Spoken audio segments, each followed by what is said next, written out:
Hey everybody, welcome back to another episode of Books and Brown Liquor. This video is my book review of Horrorstor by Grady Hendrix. Let's talk about it. Okay, Horrorstor by Grady Hendrix. Let's talk about, you know how like you're not supposed to judge a book by its cover, but that's completely what I did. So before I even got to this book, okay, I kept seeing Horrorstor come across my feed on Instagram, on like, I don't know why, because of the way Horrorstor is spelled, it looks like it's written in Swedish. So me and my basic mind, I thought the book was not English. I thought the book was written in like German or Swedish. And I remember thinking, oh man, that looks really interesting, but it's in Swedish, so I guess I'll never know. Then I saw someone doing a book review and I was like, wait, that book is written in English? Dumbass. Yeah, it's written in English, okay? So, and then the author is Grady Hendrix, and I Googled him. He's freaking from South Carolina. Not only does he speak good old-fashioned Bible Belt English, but I read another one of his books and I was like, oh, my bad. Okay, so anyway, now that I've established the book is written in English, okay, these are getting my nerves. Now that I established the book is written in English, I read this book. I did not like it. But let's get to what the book is about. Horrorstor is about a book called Orsk. The store is called Orsk. Orsk is a knockoff IKEA, okay? So that's why the cover of the book looks like an IKEA catalog. Makes perfect sense, okay? And then they got the arrow pointing you into like the depths of another dimension. Anywho, Orsk is a store that is a replica of IKEA basically. And despite the fact that they have security cameras, every night in the middle of the night, the store is completely vandalized, but nothing is ever caught on the security feed.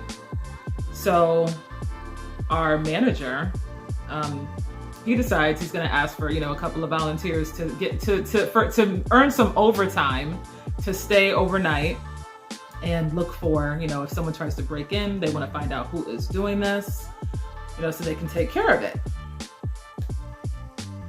So they find out that the group of people that are tasked to stay overnight in this store, they find that they actually run into some other co-workers because they some fake ass ghost hunters, right? Trying to get their ghost hunting show off the ground. They're gonna be the next ghost hunters of America, USA, whatever.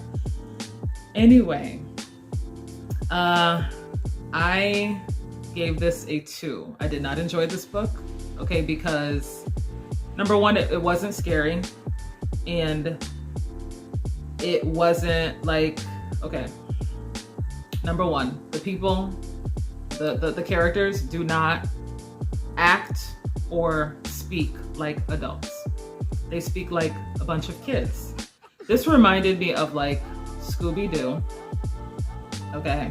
This was like the Scooby-Doo gang going through a store at night, just like jacking off, like just messing around, okay? The things that took place, the supernatural events that took place were not like realistic. To me, this read like a bad 80s horror movie, and not even a good horror movie, like a bad 80s horror movie with like bad special effects, bad lines, bad acting. So I was disappointed. So, and one more thing, I went to order this book on Amazon and I bought like a used copy, and the person never sent the book to me. So I ended up finding the book free on audible.com. So I was like, oh, so I got my money back, thank God. So Gabby Bernstein was right. The universe does have your back, okay? Because while these fools are going through the store, doing all this silliness and foolishness, in my mind, I kept picturing like Shaggy and Scooby in the cafeteria eating 100 meatballs. Like that's how realistic this damn book was. I did not like it. I get the fact that this book is not a horror book. It's actually a parody, like his other book. the book I read a few years ago was called We Sold Our Souls. That book was like a parody of like, it reminded me of like Invasion of the Body Snatchers / like zombie type of thing. This book is kind of like a parody. There is a message here. I got that there was a message here. I got that basically people that work for these big box corporations, basically it's like you become a zombie. You become sucked up in this big box of, what do they call it? Like capitalism and consumerism. Now, one thing I did like, the audiobook was narrated by two people. The girl, I don't remember her name, but the male narrator was Bronson Pinchot. For those of you that don't know, Bronson Pinchot played Balky on Perfect Strangers, right? What I loved is every single chapter opened up with advertisement for the different products that are in the store. And the way he read the advertisements, it was very creepily, like manipulative words that, you know how like marketing campaigns, they use commercials and ads to make you feel like if you buy this chair, it's gonna improve the entire quality of your life, okay?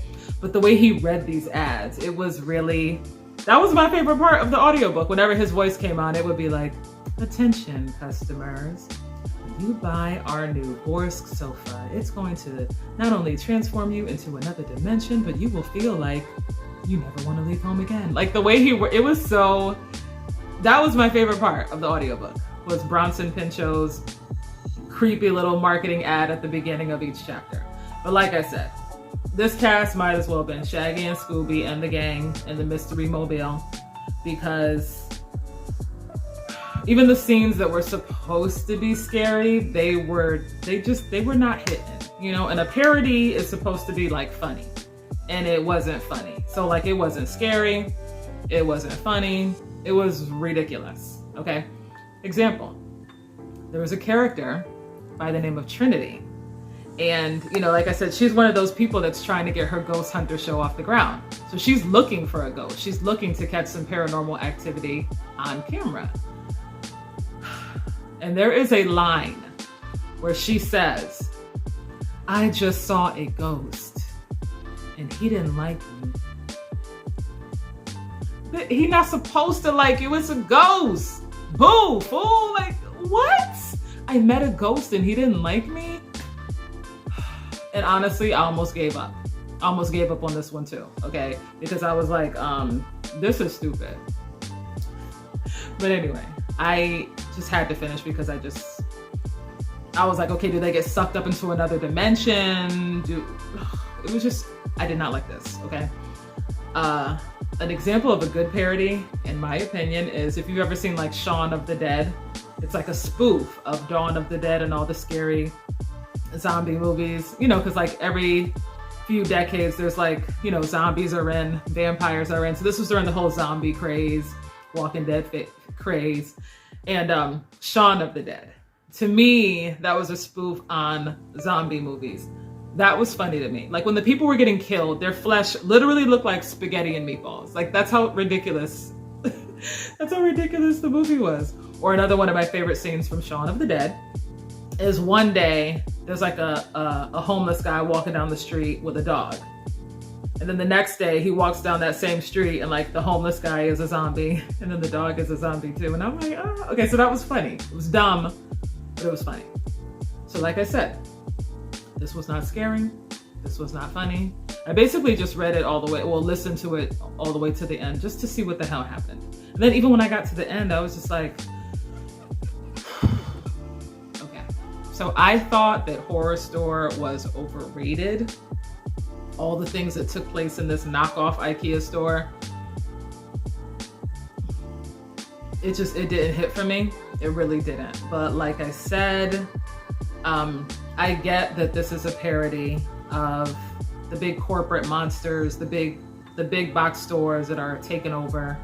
To me, it was like a parody of consumerism and also the hell that working in retail is. That I can relate to.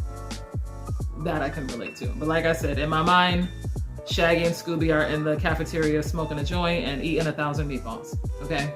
Like that literally could have happened and I would have been like, oh, okay, it would have blended right on in, okay?